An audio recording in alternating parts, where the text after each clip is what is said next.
Hey, what's up, Chocolatiers? Welcome back to another video today. In today's review, we're going to be covering It's What's Inside, a Netflix original movie. Is it good?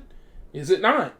Before we get into it, here's a word from our sponsors. Check out Dubby Energy. It's filled with clean ingredients to fuel your day, whether that be through gaming, studying, or even workouts. Unlike other energy drinks, Dubby will not give you the jitters or that dreaded crash. It comes in a variety of great tasting flavors, so there's something for everyone. Want to save on your first order? Use code Mr. Chocolate for 10% off from your order. Level up your energy and stay focused with Dubby. Link will be in the description below. And now, on to the video.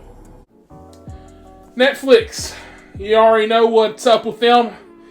They've been making shit, as everybody knows, unless it's Stranger Things or, you know, a mom show or some shit like that, or something that they have from somebody else that they just happen to have streaming on there, but not an original.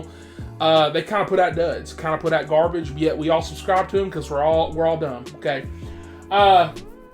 they finally put out something I quite enjoyed, and that movie is It's What's Inside. It's What's Inside. Basic premise, I guess I could give you, is that a guy comes to a it's weird to explain. It's kind of like a bachelor's party. Basically, this guy's getting married, and he has all of his friends from high school there, or college, I guess. And this one dude that ended up getting like expelled from the college that everybody's kind of like tense with, he gets an invite. And when he comes here, he's like, "You guys want to play a game? We got a little briefcase." And when he opens up the briefcase and plays a little game, well, crazy shit happens. That's where I'm going to stop it. Go check this movie out. I'm going to say that right there up front. This movie is so damn good.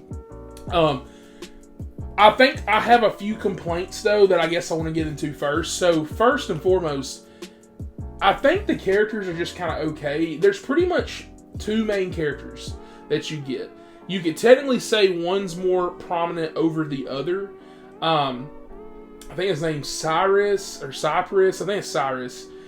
Him and his girlfriend, I want to think her name's Sophie. I'm blanking. There's like fucking 12 characters in this whole movie. They're like the main characters. The girl is the main character, I guess you would say, and everybody else kind of follows suit. And when crazy things happen in this movie, which is leading to my other complaint, I don't necessarily think that everybody acts like they should. Like, something crazy happens when, like, the movie has like 40 minutes left, right? Craziest shit happens. You're like, oh fuck, what are we gonna do? This is kind of a conundrum. If I was in this situation, what are we gonna do? And I feel like they think that way and they do react that way. But after that, I feel like we're gonna be elephant in the room, upset about what happened, and I don't get that emotion or that range from that.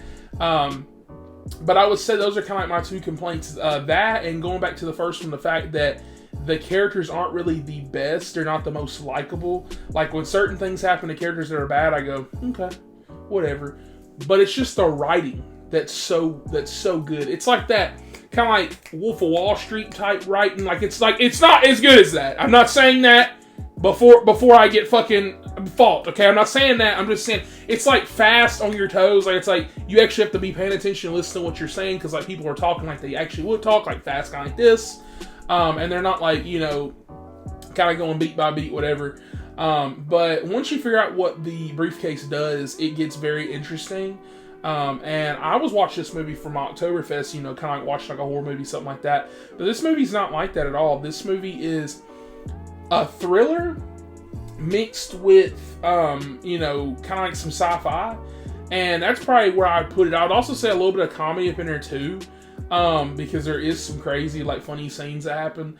But where the movie really pays off for me is the last, like, 30-something minutes. And that's not saying the rest of it's bad. I think the rest of it's good. It's a great setup for these 30 minutes. Because, like I said, when the crazy event happens and you're trying to figure out what's going on, M. Night Shyamalan twists happening, crazy shit's going on. I fucking love this movie. You know, homegirl, I can never think of her name, the one from Fear the Walking Dead. She is so good in this movie. She's also in it. And I feel like even though the characters aren't like the most likable, and that's a little complaint of mine. At the same time, it's also a positive because I don't think these characters are supposed to be likable. Like the main guy character, Cyrus, like I said, I think that's his name. You know, you kind of find out in the movie that he's not really in love with his girlfriend, which is why he just watches porn and he can't have sex with her. And so they have a big conflict. It's like a big conflict of that in the movie. I would say that's pretty much the secondary story plot in the movie. And just the way it's acted out, just the way it's carried out, and the things that you find out why he's not as in love with her and what kind of goes into that play, I really, really enjoyed. Movies like this, especially when it comes to Netflix, it takes a minute to get here, okay? It takes a minute to get here. Netflix is putting out pieces of dog shit, as we've already seen. The Halle Berry movie with Mark Wahlberg, I don't remember what it was fucking called, it was The Union.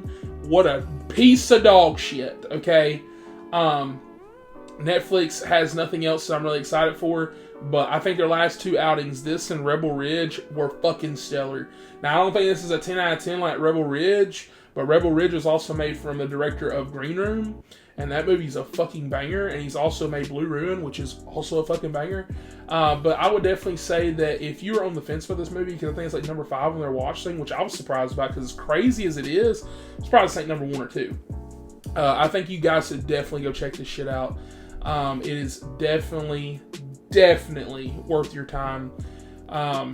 And with that, I think I'm going to give It's What's Inside a crazy for Netflix. It's a rare occurrence right here. 9 out of 10!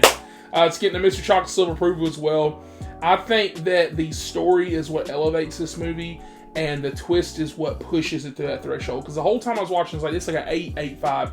But that twist and that payoff and that ending pushed it to the 9 for me. Now, I can see certain people not liking that ending, or not liking that twist, but even then, just everything else, like dialogue, set pieces, like as far as like building up to certain things that happen in the movie, I think they're all really good. You should definitely watch this if you have Netflix, which you probably fucking do. Even if you didn't cancel it and you forgot, you just have it, okay? Go watch this shit. It's really good. It's one of the things on Netflix that I can say is okay. Okay, it's pretty great. And with that, please like and subscribe for more, and I will catch you guys on the next one. This game is kind of hot. I love my popcorn. Movies, popcorn.